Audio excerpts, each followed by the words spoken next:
Hey everyone, this is Kimo Quance with the Kimo Quance Group. Thank you so much for watching our video today. I'm getting a lot of questions lately, people asking if we're in a housing bubble. There's a few reasons why we're not in a housing bubble. And I could be wrong, but what everything is saying is directing that it's not the case, all right? So a few of the things are, A, the housing supply. So a normal supply of inventory of houses is right at about 6 months of inventory. That's a level market. So anything less than that is turning more into a seller's market. Anything more than 6 months of inventory is turning into more of a buyer's market. So right now, currently, we're at 0.5 months of inventory. So a half a month of inventory. It means if no other houses hit the market, we're sold out of houses in 2 weeks. That is extremely low inventory. And with anything, simple supply and demand tells us if there's no supply, demand goes up, which increases values of houses, right? So we're only at 2 weeks, so it's an extreme seller's inventory, okay? And what's driving that as well, millennials are the largest generation in this country right now. And millennials are starting to have kids, starting to get married, starting their lives, and they need housing. And so we're seeing their demand come into the market with an extremely low inventory. But also what's happening is the household is being redefined because of this pandemic. People are starting to look at what's going on, whether they want to live in certain areas due to politics and what's happened during this pandemic, and maybe they want to flee and go to different states. We're also seeing stuff where people are working from home now and don't have the office space. So they're redefining what their household means and if that fits their current needs now with the state of the country. And what's going on with this pandemic. So that's being redefined too, which is increasing the demand. There's also the sellers who are, on the fence too, just because they're waiting for COVID to pass before they do anything as well. So you're seeing that. Lastly, a lot of the job loss too that we've seen are from service industry type jobs, maybe ones that aren't actually in the market to buy. So even though we've had this pandemic, we still have a lot of people who are employed who can purchase a house. So that's why it's still growing in demand and what's going on.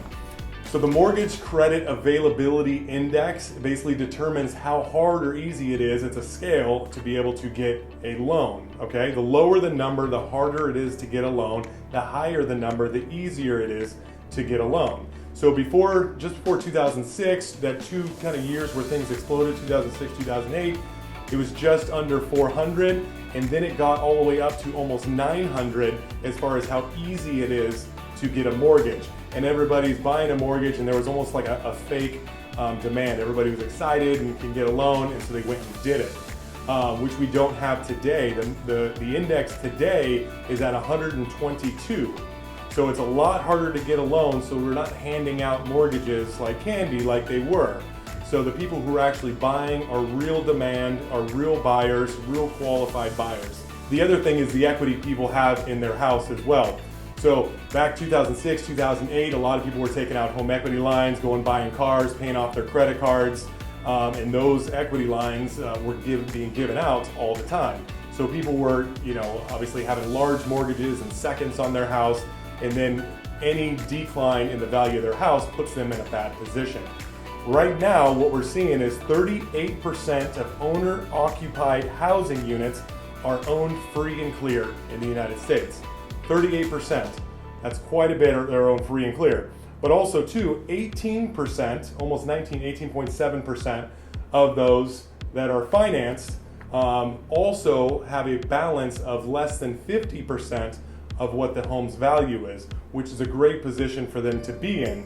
So if we take the 38% of homes that are owned free and clear, and then 18.7% of homes that have at least 50% of equity, 30.2% of the remaining 62% with a mortgage, we realize that 56.7% of all homes in this country have a minimum of 50% equity, and that's significantly better than 2008.